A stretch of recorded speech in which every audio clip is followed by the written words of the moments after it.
Hello, everyone. Well, the story this week is the Mercury retrograde, and it's a retrograde unlike the others. It's a journey for the mind, for our beliefs, and for shadow. So it's not that typical don't sign the contract, don't buy electrical goods, and journeys will be disrupted retrograde. This is Mercury, the archetypal messenger, and he's stepping into the arena of Mars via conjunction, plus going back into Scorpio, Mars's temple, and it's descending into the underworld with Pluto in the sextile and returning electrified by Uranus as it enters Scorpio and comes into that opposition with Uranus. So this is an epic story, really. We begin in Sagittarius, the sign of the quest, the vision, the big picture, the story or the myth that can guide our lives. That's what Sagittarius is bringing for us. And it's here that Mercury will be meeting Mars this Thursday. And here we'll find that our minds can become sharply focused, very passionate and driven. But our words can also become arrows, as can other people's, and we get conviction. We might want to speak truth and maybe prove it too. This can look like heated arguments, debates that turn into battles, or the overwhelming urge just to say it without giving much thought to the consequences. But underneath this fire, there's a deeper question. Sagittarius is the vision, but it's the fire as well. And that deeper question is, what belief am I defending? And why does it matter so much to be right?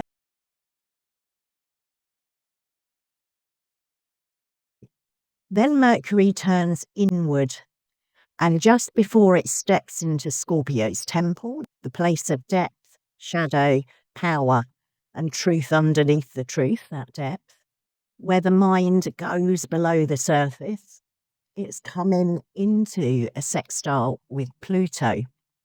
This is the closing sextile, part of the synodic cycle that started on the 29th of January. So we need to look at that 29th of January and what was happening there, what was seeded there. On the 12th of May, there was a square with Mercury 3 degrees in Taurus, which would have brought some difficulty, some struggle to push through with whatever was seeded at the end of January. And then the opposition on the 29th of June, while Mercury was in Leo and Pluto then in retrograde. Again, there'd be this tension between Pluto and Leo, between what wants to come out from the underworld, Pluto, power dynamics, and what Mercury wanted to do with speed. There would have been that tension. So this is the closing sextile, which he will pass through twice, Mercury, in retrograde on the 18th of November and then direct on the 13th of December. So where our mind goes below the surface, we can experience obsessive thoughts, old stories resurfacing. We can have power struggles in communication and fear of saying the wrong thing or the fear of being seen too clearly. So we need to be open to all those things surfacing around this sextile on the 18th. That's next week.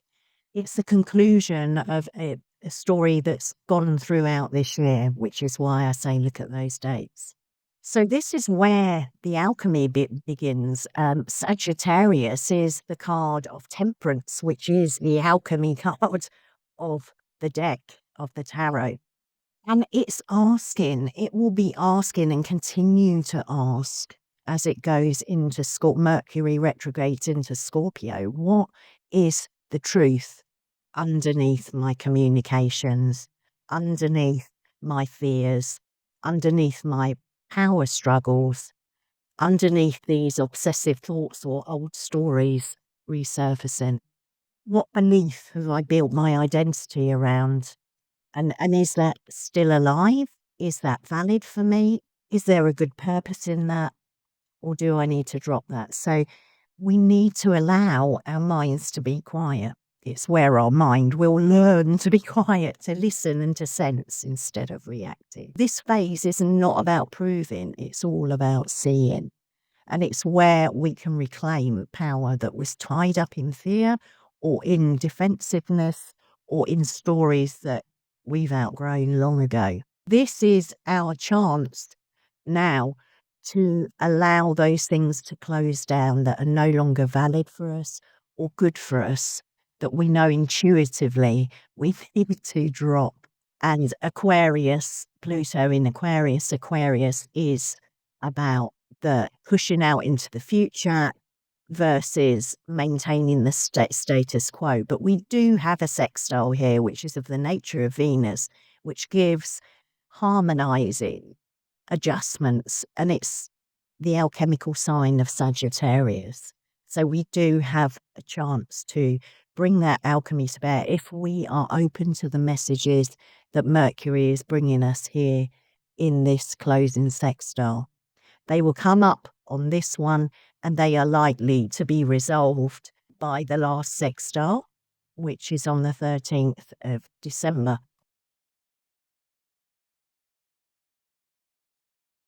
When Mercury goes back into Scorpio, immediately it makes an opposition to Uranus, that awakener, the liberator, the disruptor.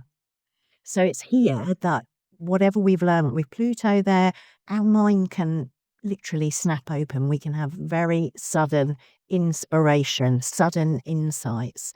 We might have surprising clarity on our obsessions, on our fears, on the way we give our power away, or we claim too much power for ourselves, on our actual communication. How are we communicating? Do I over-explain because of a need to be heard, for instance? Do I remain silenced for fear of the conflict or confrontation or what might happen? These are questions that we can ask ourselves. And that surprising clarity, can bring a real shift in our worldview, not just internally, but how we are in the world, and a new way of seeing ourselves and others. So it's the breakthrough point, but that comes after the descent.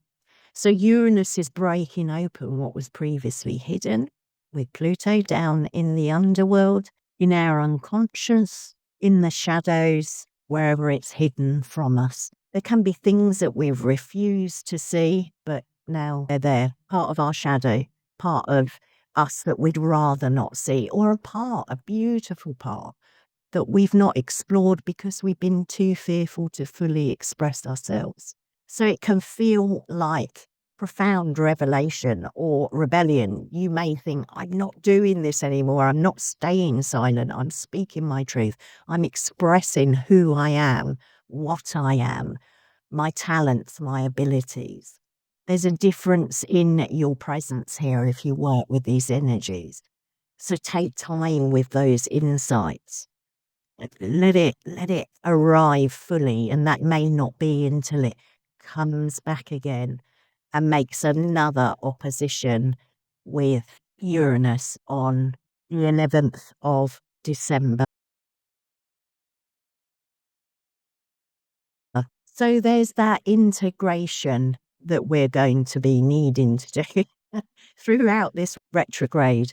And as it turns direct, that integration will most likely come as it turns direct on the 29th of November at 20 degrees of Scorpio. So it's rewriting, rewiring our beliefs. So it's not those shallow opinions, but those deeper frameworks that are guiding our lives. Sagittarius is asking us, what do you believe? What do I believe? What is my vision? Scorpio is then delving in and saying, is that true? Are your beliefs true to yourself, to who you are? Is that vision the true vision, or one that's been conditioned into you? And Uranus is asking you, if it's not, Are you brave enough to change, to rebel, to break out, to become independent, free in your thinking and your expression? It's the mind reforging itself in that truth. Take this period gently. Look further than the usual Mercury retrogrades. We also have Mercury having a spectacular cazimi with the sun, where it's conjunct during the new moon in Scorpio on the 20th of November.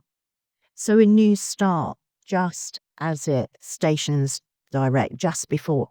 It is also engaging the groundwater trine again, the 1st of December until the 9th of December. So there'll be a period there where you can release any emotion, where you can allow things to flow, where you can move and flow with this new information. You may have had extremely cathartic or transformational realizations during this period, and you can work these out with that flow of water as Mercury gets into the trine with an exalted Jupiter in Cancer and that Saturn bringing that reality and that solidness in Pisces. So as I said, take it gently, this whole period gently. Speak slowly, listen deeply, and let whatever silence you can, meditate, get into that silence, allow it to speak to you, allow it to communicate to you, allow your soul to speak. Maybe with the Mars and the Uranus and these kind of electric hot energies around, journal instead of having a row. Reflect instead of jump into defensiveness. And let whatever's crumbling around you, however difficult that is, allow it to crumble. Because what returns on the other side of this retrograde is your true voice, a truer voice, a clearer mind, and a belief system that is aligned to you with what you are becoming, how you're transforming, your genuine expression of yourself. So take a moment as this is happening to breathe, to reflect, to come into a deeper alignment with your soul. That is what I have for you. It is an epic journey. It is an epic journey of Mercury. It is not your usual retrograde. So look at what house Sagittarius and Scorpio occupy in your chart. And with Pluto in Aquarius, look at that house and the themes and topics, because that's where the journey is unfolded for you. So I hope that was helpful. Please comment, where are you? Where are you in that journey? What are the houses that Sag, Scorpio and Aquarius occupy in your chart? Our journeys individually and collectively are unfolding. Yeah. So drop those comments. And if you want a personal read, go to www.soulsymbols.co.uk. If you enjoyed the content, like and subscribe. I'll see you in the next one. Bye-bye.